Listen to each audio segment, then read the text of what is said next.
পুরুষ কখনো তার শখের নারীকে হারাতে দেয় না। পুরুষ মানুষ ইচ্ছে করেই বিচ্ছেদ করে, আর বিচ্ছেদের সময় দিবে নানা অজুহাত। একটা ছেলে চাইলে তার প্রিয় মানুষটাকে নিজের করে নিতে পারে, সেটা জোর খাটিয়ে হলেও।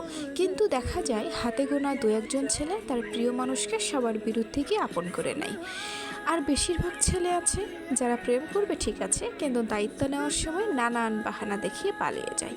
আবার কিছু কিছু ছেলে আছে যারা মেয়েটাকে ছাড়বেও না, আবার হাত নিজের করেও নেবে না।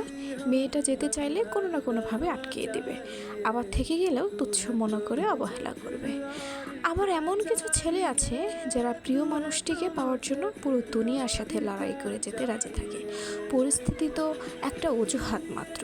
সত্যিকারের ভালোবাসা থাকলে পুরুষ কখনো তার শখের নারীকে হারাতে দেয় না। একটা পুরুষ তার শখের নারীকে অসম্ভব ভালোবাসে, অসম্ভব মানে অসম্ভব ভালোবাসে।